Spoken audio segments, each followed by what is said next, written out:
ಅನಾದಿ ಕಾಲದ ಪರಂಪರೆಯನ್ನು ನಡ್ಕೊಂಡು ಬಂತು ಮಹಾರಾಜರ ದಸರಾನ ಇದುವರೆಗೂ ಮುಂದುವರಿಸುವಂತೆ ಅದೇ ಬಹಳ ಖುಷಿ. ಎಲ್ರಿಗೂ ದಸರಾ ಹಬ್ಬದ ಆರ್ಥಿಕ ಶುಭಾಶಯಗಳು. ನಮ್ಮ ಭರತ್ ನಾಗರಾಜ್ ಅವ್ರನ್ನ ದಯವಿಟ್ಟು ನಮ್ಮ ಪ್ರೀತಿಯ ಜನ ಒಂದೇ ರೀತಿ ಕೊಂಡಾಡ್ತಾರೆ ಅಂತ ಶುಭಾಶಯ ಸರ್.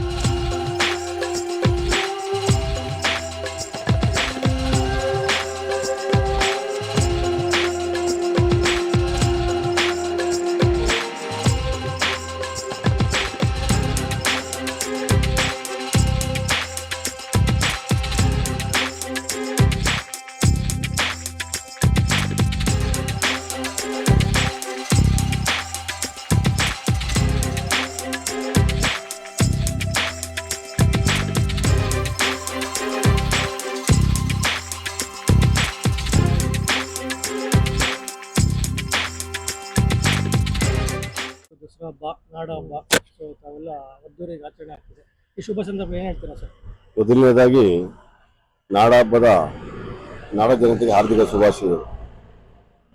ಈ ದಸರಾ ನಮ್ಮ ಅನಾದಿ ಕಾಲದ ಪರಂಪರೆಯನ್ನು ನಡ್ಕೊಂಡು ಬಂತು ಮಹಾರಾಜರ ದಸರಾನ ಇದುವರೆಗೂ ಮುಂದುವರಿಸುವಂತೆ ಅದೇ ಬಹಳ ಖುಷಿ.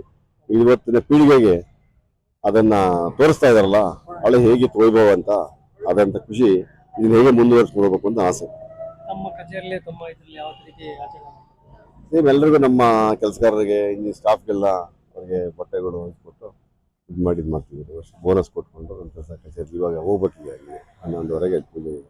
ಜೊತೆಗೆ ತಮ್ಮ ಪುತ್ರ ಮಾಡಿರುವಂತ ಒಂದು ಮೂವಿ ಎಲ್ಲ ಕಾತುರದಿಂದ ಕಾಯ್ತಿದ್ದಾರೆ, ಯಾವಾಗ ರಿಲೀಸ್ ಆಗ್ಬೋದು ಸರ್? ಆಲ್ಮೋಸ್ಟ್ ಸ್ಟಾರ್ಟ್ ಆಗಿ 2 ವರ್ಷ ಆಯ್ತು. ಬಹಳ ನಿಧಾನವಾಗಿ ತೆಗಿತಾ ಇದ್ದಾರೆ. ಬ್ಯಾರ್ ಅಂತ ಮೂವಿ ಚೆನ್ನಾಗಿದೆ, ಆಲ್ಮೋಸ್ಟ್ ಎಲ್ಲ ಕಂಪ್ಲೀಟ್ ಆಗಿದೆ. ಈಗ 99 ಭಾಗ ಆಗೋಗಿದೆ ಅಂತ ಇಟ್ಕೊಳ್ಳಿ, ಏನಿಲ್ಲ ಇನ್ನು ಎಡಿಟಿಂಗ್ ನಡೀತಾ ಇದೆ. ಮೋಸ್ಟ್ಲಿ ನೋಡ್ಕೊಂಡು ಶೀಘ್ರದಲ್ಲೇ ಬಿಡುಗಡೆಗೆ ಒಂದು 3 ಮಂತ್ಸ್ ಒಳಗೆ ಆಗುತ್ತೆ. ಎಲ್ಲ ಪ್ರೇಕ್ಷಕರಿಗೆ ಮತ್ತೆ ನಾಡಿನ ಜನತೆಗೆ ಏನು? ಎಲ್ಲರೂ ಒಳ್ಳೇದಾಗ್ಲಿ. ಚಾಮುಂಡೇಶ್ವರಿ ತಾಯಿ ಇಡೀ ನಾಡಿನ ಜನತೆಗೆ ಈ ವರ್ಷ ಒಳ್ಳೆ ಮಳೆ ಬೆಳೆ ಆಗಿದೆ. ಅದೇ ತರ ಪ್ರತಿ ವರ್ಷ ಅದೇ ತರ ಈ ಜನರೆಲ್ಲ ಸಮೃದ್ಧಿ ಆಗಿರ್ಲಿ ಅಂತ ಭಗವಂತನಲ್ಲಿ ಕೇಳ್ತೀನಿ. ಈ ವರ್ಷ ರಿಲೀಸ್ ಆಗುತ್ತೆ 25-26 ಅಲ್ಲಿ ಆಗ್ಲಿ, ಒಳ್ಳೇದಾಗ್ಲಿ. ನಿಮ್ಮ ಆಶೀರ್ವಾದ, ನಿಮ್ಮ ಪ್ರೀತಿ ನನ್ನ ಮಗನ ಮೇಲೆ ಇರಲಿ, ಸಪೋರ್ಟ್ ಮಾಡ್ಕೊಡಿ ಅಂತ ನಿಮ್ಮೆಲ್ಲರೂ ಕೇಳ್ಕೊಳ್ತೀವಿ. ಎಲ್ರಿಗೂ ದಸರಾ ಹಬ್ಬದ ಆರ್ಥಿಕ ಶುಭಾಶಯಗಳು. ಇವತ್ತು ಆಯುಧ ಪೂಜೆ, ನಾಳೆ ವಿಜಯದಶಮಿ ದಸರಾ ಮುಗಿತಾ ಇದೆ. ಇದು ನಮ್ಮ ನಾಡ ಹಬ್ಬ. ದಸರಾಗೆ ತಾವು ಏನೋ ಮೈಸೂರು ಪ್ಲ್ಯಾನ್ ಮಾಡಿದ್ವಿ, ಬಟ್ ಸ್ವಲ್ಪ ಕ್ರೌಡ್ ಜಾಸ್ತಿ ಇತ್ತು, ಮಗು ಚಿಕ್ಕದಲ್ಲ, ಅದಕ್ಕೆ ಮಾಡಿದ್ವಿ. ದಸರಾ ಲೈಟಿಂಗ್ ಇದನ್ನು ನೋಡೋದೇ ಖುಷಿ. ಹೌದು ಸರ್. ಮೂವಿ ಬಗ್ಗೆ ಏನು ಹೇಳ್ತೀರಾ ಸರ್? ನಿಮ್ದು ಯಾವಾಗ ರಿಲೀಸ್ ಆಗ್ಬೋದು? ಮೂವಿ ಎಲ್ಲ ಫುಲ್ ಆಲ್ಮೋಸ್ಟ್ ಕಂಪ್ಲೀಟ್ ಆಗಿದೆ. ಒಂದೇ ಒಂದು ಸಾಂಗ್ ಒಂದು ಪೆಂಡಿಂಗ್ ಇದೆ, ಅದು ಲಾಸ್ಟ್ ವೀಕ್ ಶೂಟ್ ಆಗಬೇಕಾಗಿತ್ತು.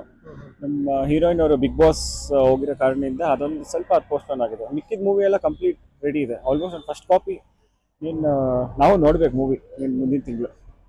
ಹೇಗೆ ಬಂದಿದೆ ಸರ್ ಮೂವಿ ತುಂಬ ಚೆನ್ನಾಗಿ ಬಂದಿದೆ, ಎಕ್ಸ್ಪೆಕ್ಟ್ ಮಾಡಿರಲಿಲ್ಲ. ಬಟ್ ಅವರು ಹೇಳಿದ್ಕಿಂತನೂ ಇನ್ನೂ ಚೆನ್ನಾಗಿ ಮಾಡಿ ತೋರಿಸಿದ್ದಾರೆ. ಇವಾಗ ಮೊನ್ನೆ ಒಂದು ಸಾಂಗ್ ಶೂಟ್ ಮಾಡಿದೆ ಲೇಯಲ್ಲಿ, ಅದು ತುಂಬ ಚೆನ್ನಾಗಿ ಬಂದಿದೆ. ಸ್ಯಾಂಡಲ್ವುಡಲ್ಲಿ ಒಂದು ಫಸ್ಟ್ ಅಟೆಂಪ್ಟ್ ಥರ ಇದೆ ಅದು. ಬಾಲಿವುಡ್ ಸಾಂಗ್ ಮೀರಿಸುತ್ತೆ ಆ ಥರ ಮೇಕಿಂಗ್ ಹಂಗೆ ಬಂದಿದೆ. ಸಾಂಗು ತುಂಬ ಚೆನ್ನಾಗಿದೆ. ಸೋನು ನಿಗಮ್, ಶ್ರೇಯಾ ಘೋಷಾಲ್ ಅವರು ಆಡಿರೋ ಸಾಂಗ್ ಅದು. ಕಾಂಬಿನೇಷನ್ 8 ವರ್ಷ ಆದಮೇಲೆ ಫಸ್ಟ್ ಕಾಂಬಿನೇಷನ್ ಕನ್ನಡದಲ್ಲಿ. ಯಾವಾಗ ರಿಲೀಸ್ ಆಗ್ಬೋದು ಸರ್? ಮತ್ತೆ ಜನ ಎಲ್ಲ ವೇಟ್ ಮಾಡ್ತಿದ್ದಾರೆ. Most probably 2026, early 2026. Ravichandran sir ಅವರು ಹೀರೋಯಿನ್ ಫಾದರ್ ಕ್ಯಾರೆಕ್ಟರ್ ಆಗಿ ಮಾಡಿದ್ದಾರೆ. ಇವಾಗ ಮೊನ್ನೆ 2 ವೀಕ್ಸ್ ಮುಂದೆ ಅವ್ರದ್ದು ಶೆಡ್ಯೂಲ್ ಎಲ್ಲ ಮುಗೀತು. ಅವ್ರದ್ದೊಂದು ಡಬ್ಬಿಂಗ್ ಒಂದು ಪೆಂಡಿಂಗ್ ಇದೆ. ಇನ್ನೊಂದು ನೆಕ್ಸ್ಟ್ ವೀಕ್ ದಸರಾ ಆದಮೇಲೆ ಮಾಡ್ತೀವಿ ಅಂತ ಹೇಳಿದ್ದಾರೆ. ಅದು ಮುಗಿದ್ರೆ ಎಲ್ಲ ಫುಲ್ ಚಿತ್ರ ಕಂಪ್ಲೀಟ್ ಆಗಿದೆ. ಇದರಲ್ಲಿ ರವಿಚಂದ್ರನ್ ಸರ್ ಮಾಡ್ತಾ ಇದ್ದಾರೆ ಹೀರೋಯಿನ್ ಫಾದರ್ ಆಗಿ. ಆಮೇಲೆ Achyuth Kumar sir hero father ಆಗಿ. ಆಮೇಲೆ ವಿಜಯ್ ಸೂರ್ಯ ಅವರು, ಶ್ರೀನಿವಾಸ್ ಮೂರ್ತಿ ಸರ್, ಹಾಗೆ ಸುಮಾರು ಜನ ಇದ್ದಾರೆ. ಎಲ್ಲ ಗಣ್ಯ ವ್ಯಕ್ತಿಗಳು. ಶೋಭರಾಜ್ ಅವರು ರವಿಚಂದ್ರನ್ ಸರ್ ಜೊತೆ ಮಾಡಿದ್ದಾರೆ. ಹಾಗೆ ಯಶ್ ಶೆಟ್ಟಿ ಅವರು ಮಾಡಿದ್ದಾರೆ ವಿಲನ್ ಕ್ಯಾರೆಕ್ಟರ್, ಮಂಗಳೂರು ಫೈಟ್ ಇದ್ದಾರೆ. ಮೂವಿ ಚೆನ್ನಾಗಿ ಅದ್ಭುತವಾಗಿ ಬಂದಿದೆ. ತುಂಬಾ ಚೆನ್ನಾಗಿ ಬಂದಿದೆ. ಎಷ್ಟು ಲ್ಯಾಂಗ್ವೇಜ್? ಒಂದೇ ಲ್ಯಾಂಗ್ವೇಜ್? ಎಷ್ಟು ಲ್ಯಾಂಗ್ವೇಜ್ ಅಲ್ಲಿ ಐಡಿಯಾ? ಪ್ರೊಡ್ಯೂಸರ್ ಪ್ಲಾನ್ ಮಾಡ್ಕೊತಾರೆ, ಐಡಿಯಾ ಇದೆ ಅವ್ರಿಗೆ. ಬೇರೆ ಲ್ಯಾಂಗ್ವೇಜ್ ಅಲ್ಲಿ ಮಾಡ್ಬೇಕು ಅಂತ ಮೊದಲೇ ಇದು ಮಾಡ್ಕೊಂಡಿದ್ದಾರೆ. ಹಿಂದಿ, ತೆಲುಗು, ತಮಿಳಲ್ಲಿ ಇದು ಮಾಡ್ಬೇಕು ಅಂತ. ಅದಕ್ಕೆ ಪ್ಯಾರ್ ಅಂತ ಮೂವಿ ಹೆಸರಿಟ್ಟಿರೋದು ಅವರು. ಅದೇ ಐಡಿಯಾ ಇಟ್ಕೊಂಡಿದ್ದಾರೆ. ಮುಂದೆ ಅವ್ರು ಯಾವ ತರ ಜಡ್ಜ್ಮೆಂಟ್ ತಗೋತಾರೆ ಅದಕ್ಕೆಲ್ಲ. ಪಿಕ್ಚರ್ ಬಹಳ ಚೆನ್ನಾಗಿದೆ. ನಾನು ನೋಡಿದೆ, ತೋರಿಸಿದ ಕ್ಲಿಪ್ ಎಲ್ಲ ಬಹಳ ಚೆನ್ನಾಗಿ ಲೇನಲ್ಲಿ ಶೂಟಿಂಗ್ ಮಾಡಿದ್ದಾರೆ. ಭರತ್ ಹೇಳಿದ್ರಲ್ಲ, ಬಹಳ ಚೆನ್ನಾಗಿ ಬಂದಿದೆ. ಕಾಶ್ಮೀರ್ ಸಾಂಗ್ ಹಂಗೆ ಚೆನ್ನಾಗಿ ಬಂದಿದೆ. ಒಳ್ಳೊಳ್ಳೆ ಕಡೆ ಶೂಟ್ ಮಾಡಿದ್ದಾರೆ. ಈ ಒಂದು ಶಾರುಖ್ ಖಾನ್ ಒಂದು ಮೂವಿ ಶೂಟ್ ಆಗಿತ್ತು ಸಾಂಗ್, ಯಾವುದು ಅದೇ ಸೇಮ್ ಟೈಪಲ್ಲಿ ಬಂದಿದೆ ಸಾಂಗ್. ನೋಡಿದೆ, ತೋರಿಸಿದ್ರು, ಬಹಳ ಚೆನ್ನಾಗಿ ಬಂದಿದೆ. ಸೊ ಇದೇ ಥರ ಒಳ್ಳೇದಾಗಲಿ. ಹ್ಯಾಪಿ ದಸರಾ. ಅದಕ್ಕೆ ಶುಭಾಶಯಗಳು. ಇವತ್ತು ನಮ್ಮ ಕರ್ನಾಟಕದಲ್ಲಿ ರಾಜ್ಯದಂತ ದಸರಾ ಹಬ್ಬ ಆಚರಿಸ್ತವ್ರೆ. ಇದೇ ಖುಷಿಲಿ ಹಾಗೆ ಇದೇ ಥರ ಎಲ್ಲ ಜನ ಇದೇ ಥರ ಖುಷಿಯಿಂದ ನಮ್ಮ ಪ್ಯಾರ್ ಮೂವಿನ ಅತಿ ಶೀಘ್ರದಲ್ಲಿ ನೋಡ್ತೀರಾ. 2026ಕ್ಕೆ ಏನಂದ್ರೆ ಗಿಫ್ಟು, ಹೊಸ ವರ್ಷಕ್ಕೆ ಪ್ಯಾರ್ ಮೂವಿನ ಗಿಫ್ಟು.